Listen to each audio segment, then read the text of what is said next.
Hi guys, welcome back to my channel. In today's video I'm going to be showing you how to make egusi soup using the frying method. You can as well use this procedure I'm about to show you to prepare egusi soup for a party. So if you're interested, keep watching. So here I've got 3 cups of egusi seeds, and I've got some goat meat. I've cleaned and washed the goat meat. You can use any meat of your choice. It doesn't have to be goat meat. Here I've got 4 smoked catfish. You can use stockfish if that's what you want. And here we have 3 fresh tomatoes, 2 scotch bonnet pepper, 1 bell pepper and 2 onions. Here I've got 3 tablespoons of crayfish. And here I've got 1 tablespoon of uziza seeds. This adds a very nice taste to the egusi. If you have it, add it.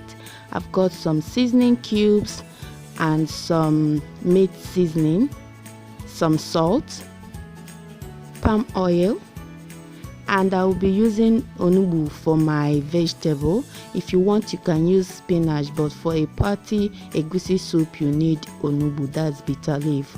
So we are going to add the washed meat into a pot and add 1 sliced onion. I sliced 1 onion out of the 2 I showed you earlier.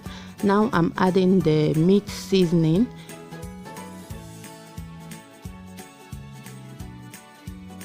And I'm going to be adding 1 stock cube. Add some salt. You can add all these things depending on the quantity of soup you are making, okay? So I'm just showing you the method. I don't know how to prescribe the quantity of what you need to use. So we are going to add some water almost to the level of the meat. Cover it and let the meat cook until it is well cooked. And while the meat is cooking, we are going to go ahead and blend the egusi seeds just like so.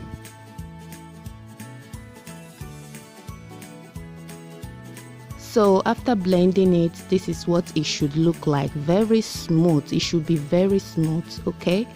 Now we are going to use the same blender to blend the crayfish and the uziza seeds. Make sure you blend it till it is smooth as well.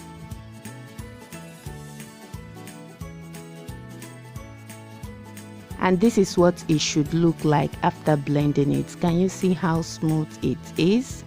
Alright, so this is the fish. I'm going to add some hot water over the fish. Just pour some hot water over the fish and let it sit there. We are coming back for it, okay? So now I'm going to blend my peppers, onion and tomatoes. I'm just cutting it into smaller pieces. That way it will be easier for my blender. So I don't like to use the what is it called, that thing inside the fresh tomatoes. I like to take it out. I just need the flesh, okay? If you want, you can blend everything, but I just don't want it for this soup.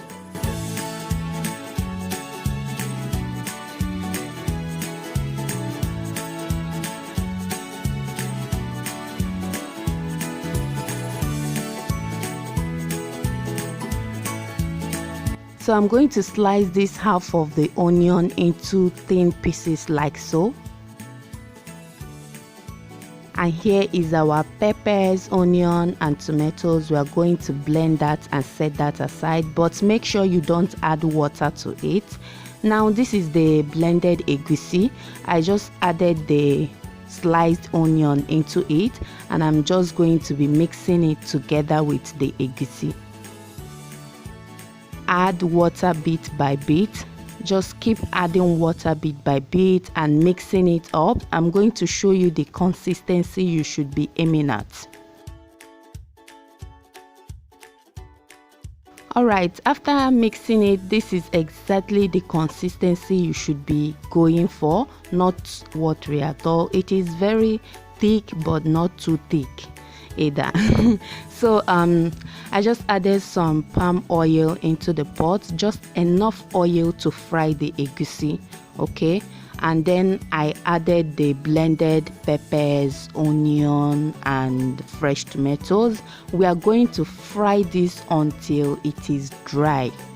All right, so now the tomatoes and the peppers, onion, they are now dry, and I'm just adding the mixed egusi, the egusi we mixed with the onion. Add it bit by bit into the pot, stir it a little bit and let it fry for about 20 minutes.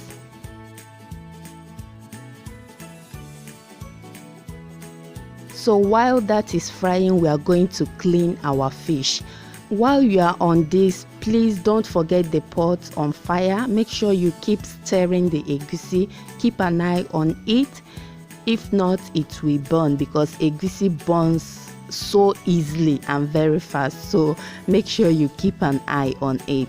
So you are going to clean the fish just the way I'm doing it here. Take out the bones and all the intestines and all the unwanted particles inside the fish. Just make sure your fish is very clean and boneless.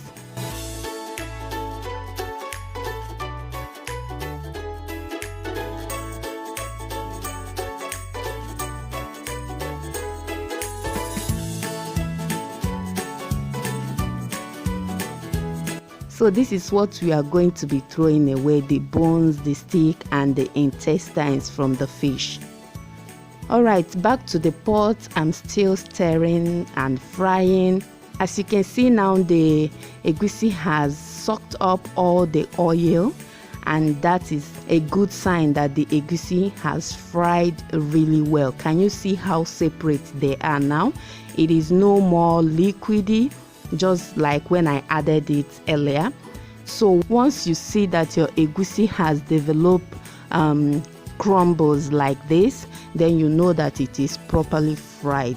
So after frying the egusi, I added the meat along with the stock. Now I'm going to add the onugbu. If you are using spinach, do not add it at this point. I'm adding the onugbu because I want it to cook. I'm using dried onugbu. I soaked it in water for some hours and washed it properly. If you have a very bitter onugbu, then you might want to cook it before you add it into the pot. Just cook it separately for about 5 to 10 minutes. Wash it properly to get rid of the bitterness.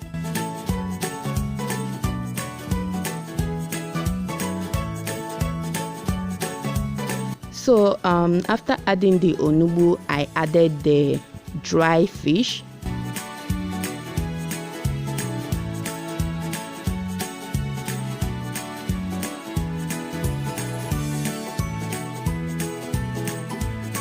Add the blended crayfish and the uziza seeds. Mix everything together.